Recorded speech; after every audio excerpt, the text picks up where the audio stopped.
Saya pernah, yang pertama itu ada pengendara sepeda motor, itu dia tidak tengok kanan kiri, dia langsung terobos. Terjadilah hal seperti itu.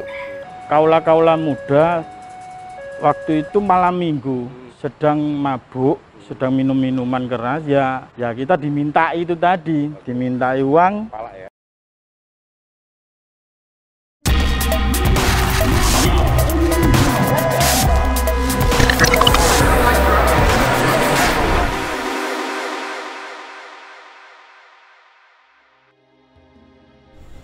Kereta api ada di dalam memori setiap orang. Bukan hanya soal sejarahnya yang panjang atau memori sedih dan bahagia di kereta, tapi juga yang mencekam. Menurut beberapa keterangan saksi, sebenarnya ketiga orang ini bisa saja untuk menyelamatkan diri mereka dengan mengikuti para penumpang pindah ke gerbong belakang. Tapi hal itu tidak dilakukan oleh ketiga orang tersebut. Mereka lebih memilih untuk menyelamatkan penumpang dengan cara berusaha menghentikan kereta. 19 Desember 2013, Bintaro, Jakarta Selatan. 7 orang meninggal, termasuk masinis, asisten masinis, dan seorang teknisi kereta.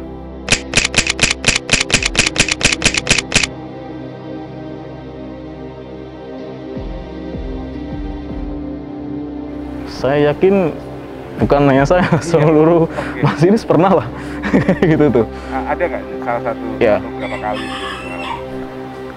Saya baru 2 kali kejadian, ya. Baru kan nggak minta lagi, Mas, ya? Kalau bisa janganlah. Ya makanya kesadarannya masyarakat sendiri untuk masalah perlintasan itu sangat penting. Saya pernah, yang pertama itu ada pengendara sepeda motor, itu dia tidak tengok kanan kiri. Kebetulan perlintasan itu juga tidak terjaga, tidak ada yang jaga kan gitu. Dia langsung terobos tanpa tengok kanan kiri, akhirnya ya terjadilah hal seperti itu. Gitu. Terus yang kedua, baru-baru ini, baru-baru ini beberapa minggu yang lalu ada juga korban, dalam arti dia bunuh diri. Ya, jadi selama kita perjalanan itu hal-hal seperti itu tuh jangan terjadi lah, pengennya kayak gitu. Tapi ya, ketika saja. peristiwa itu terjadi, akhirnya terdampak nggak psikologis itu? Kita sudah terlatih di situ. Oh, ya. Nah, sebelumnya kita juga sudah tekankan bahwa setiap apapun kejadian, ya kan, jangan sampai mengganggu psikologis kita. Jadi kita harus tetap tenang, rileks, santai. Ada kejadian seperti itu, ya sudah, biarkan, itu sudah takdir lah, kalau kita sebutnya takdir lah. Nah, dari situlah kita juga kalau orang Jawa bilang tatak, harus tatak gitu. Gitu.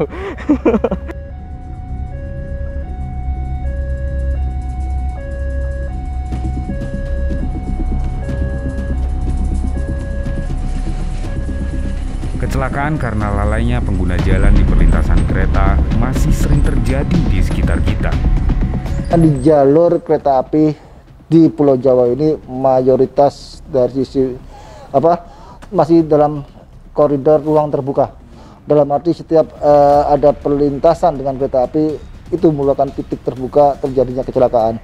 Apabila sekarang ini perlintasan tersebut tidak terjaga, kami upayakan untuk dilakukan peningkatan keselamatan, mungkin diberi rambu-rambu lalu lintas ataupun sosialisasi kepada masyarakat setempat, dan yang nggak kalah penting adalah penutupan lintasan liar tadi. Kami bersama dengan pemerintah daerah setempat melakukan penutupan titik-titik yang sekiranya itu bisa kami tutup. Itu merupakan titik rawan terjadi kecelakaan. Kami lakukan sosialisasi kepada masyarakat setempat. Ya kalau memang bisa memungkinkan untuk kami tutup lintasan tersebut. Undang-Undang Perkeretaapian tegas menyebutkan pengguna jalan harus mendahulukan perjalanan kereta api. Apakah masyarakat sudah sadar soal itu? Mari kita tanyakan. Kalau ada kecelakaan kereta api dengan mobil atau motor di perlintasan, menurut Ibu yang patut disalahkan siapa? Kalau pelangnya turun sih mobil, karena kenapa harus melanggar gitu aja. Kelelahan jeplaan nggak turun, yang disalahkan orang jeplaan. Nah, kalau jeplaan sudah turun, mobil atau kendaraan motor masuk, ya disalahkan di kendaraan sama mobilnya. Ya ada mobilnya salah mobil karena nyerobos. Ya itu yang mobilnya itu biasanya nerobos meskipun pelang tertutup.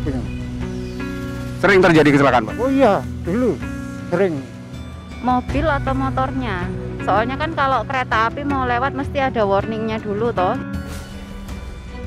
Yang mungkin jarang diketahui, para penerobos perlintasan KA bisa terancam pidana sesuai pasal 296 Undang-Undang Nomor 22 Tahun 2009 tentang lalu lintas angkutan jalan.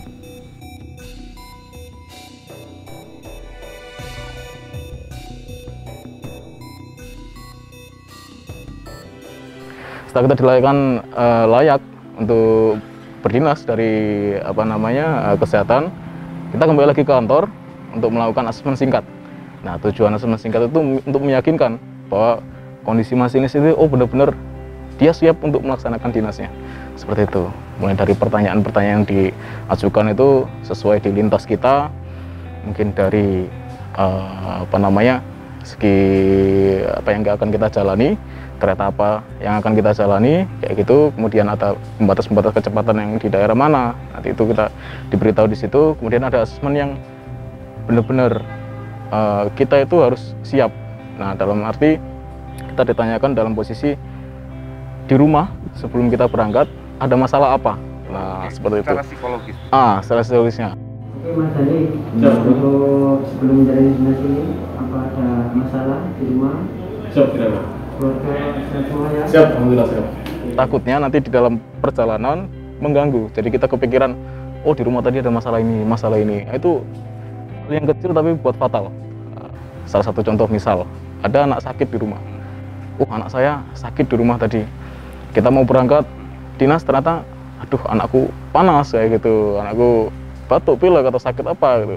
Nah, di situ kita ditanyai, apakah ada keluhan sebelum kita berangkat dari pihak keluarga atau apa permasalahan apa di rumah gitu.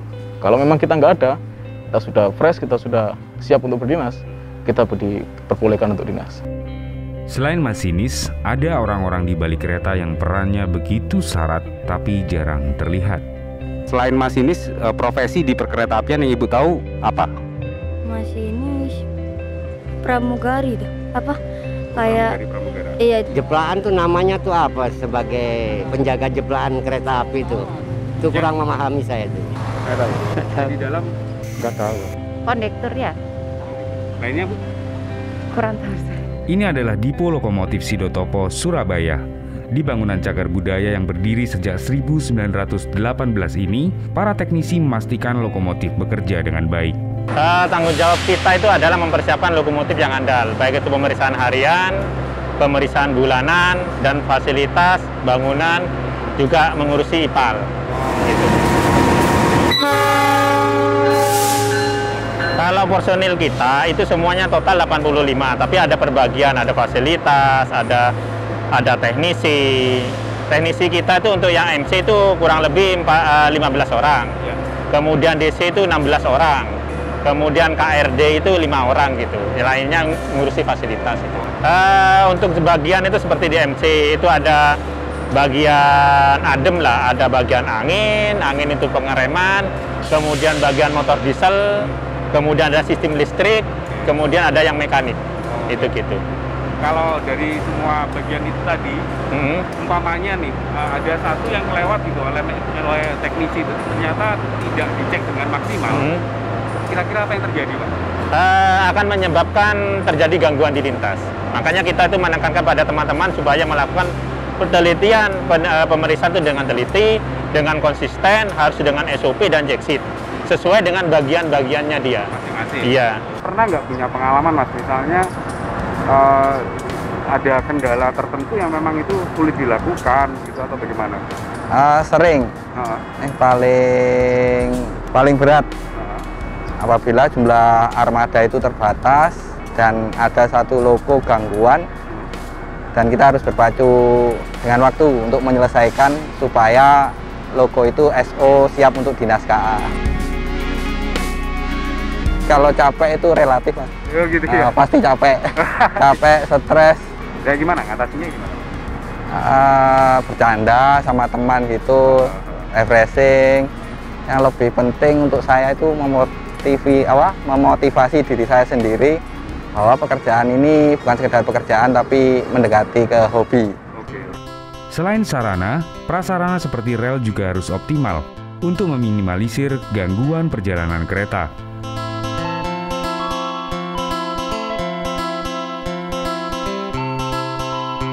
Saya berangkat dari stasiun Gubeng mulai start jam 1 malam, nyampe stasiun Wonokromo jam 2.18. Nanti kembali lagi dari stasiun Wonokromo ke stasiun Gubeng, start dari stasiun Wonokromo jam 03.00 sampai 04.18. Ini berarti kan apa namanya, resikonya pertama fisik ya? Ya. Karena akhirnya hidupnya kebalik ya Pak? Betul.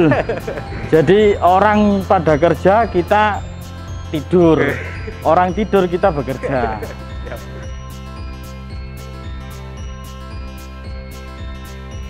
Ya bukan hanya rel aja sih Mas, di perangkat rel itu juga pun kita juga harus ngontrol juga, seperti ada bantalan, ada penambat di sana, terus ada baut sambung, ada plat sambung, itu kita kontrol semua.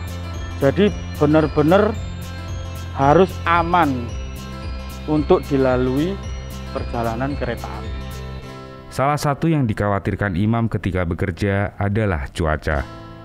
Kalau memang cuaca masih cerah gini sih enak Mas, kita nggak ada kendala sama sekali. Iya. Tapi terkadang kalau sudah musim penghujan itu yang menjadi kendala kita. Selama tidak ada petir atau angin kenceng nggak masalah Mas. Oh, petir justru. Yang dikhawatirkan itu petir, karena kita kan yang pertama kita jalan di tengah rel sendiri tanpa ada halangan apapun. Jadi rentan, karena kita membawa HT juga, HP juga, kan takutnya sinyalnya itu yang mengenai kan. Karena sudah ada yang menjadi untuk teman-teman BPJ itu tadi. Tidak hanya cuaca, Imam juga harus menghadapi manusia. Terkadang juga ada sih Mas orang yang jahil, ada orang-orang yang mabuk gitu tadi. Itu kadang kalau kita jalankan otomatis menemui orang-orang mabuk tersebut itu ya kita maju mundur sebenarnya. Pernah dulu waktu itu di shelter Ngagel tepatnya Mas, itu ada kaula-kaula muda waktu itu malam minggu sedang mabuk, sedang minum minuman keras. Ya awalnya sih saya nggak ngerespon karena memang biasa kita jalan di sana kan, setiap hari kita jalan, yang pasti kan tahu kalau kita ini petugas. Ya kita dimintai itu tadi, dimintai uang, ya secara kasarnya palak lah. Tapi ya udahlah, kalau memang itu bisa baik untuk kita di waktu kita kerja, nggak masalah lah. Kalau sekelasnya 20 atau 50 ribu nggak apa-apa lah, sambil mencari teman Mas.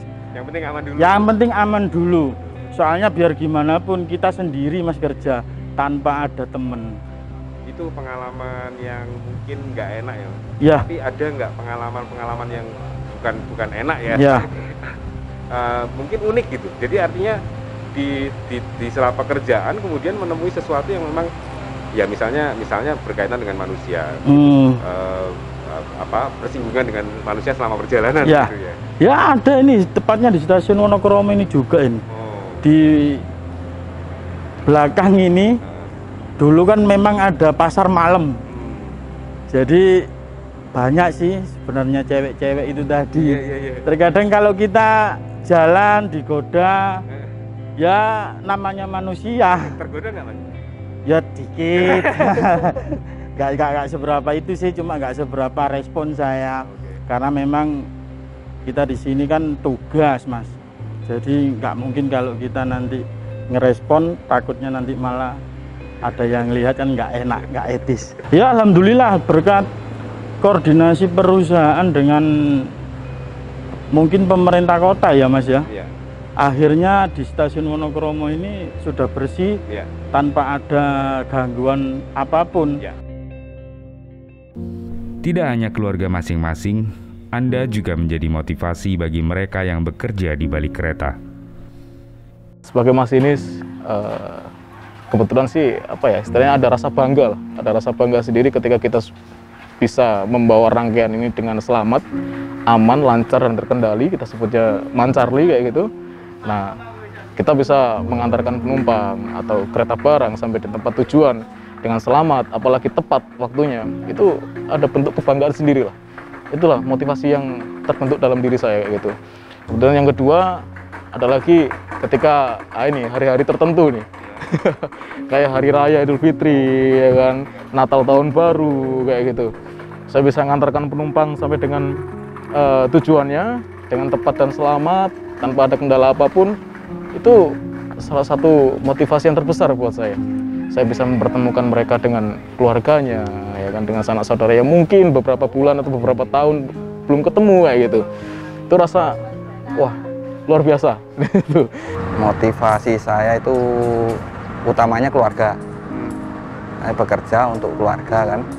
Terus untuk melihat lihat penumpang bepergian untuk mengunjungi keluarga itu berangkat sampai ke tempat tujuan dengan selamat itu gimana ya, berkesan di hati saya gitu.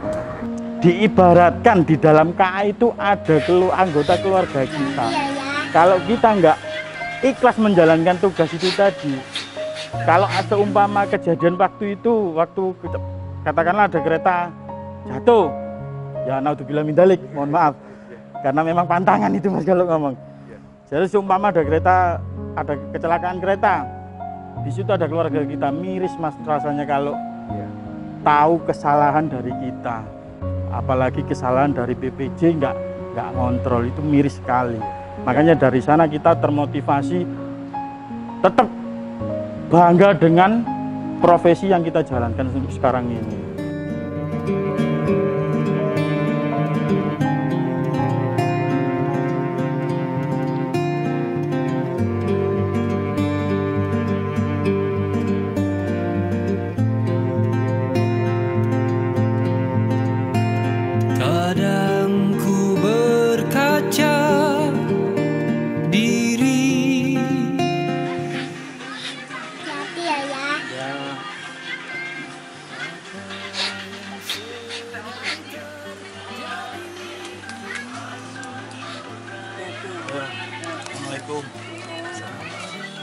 Ku merasakan sepi, jiwa bersih tak mau hampiri.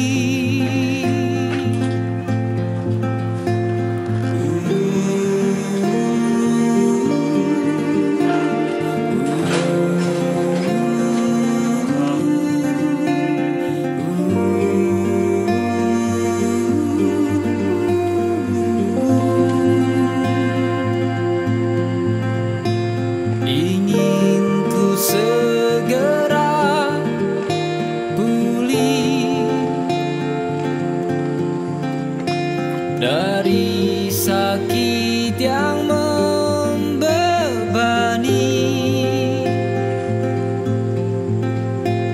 ku cairkan hati yang pernah terluka untuk kembali merasakan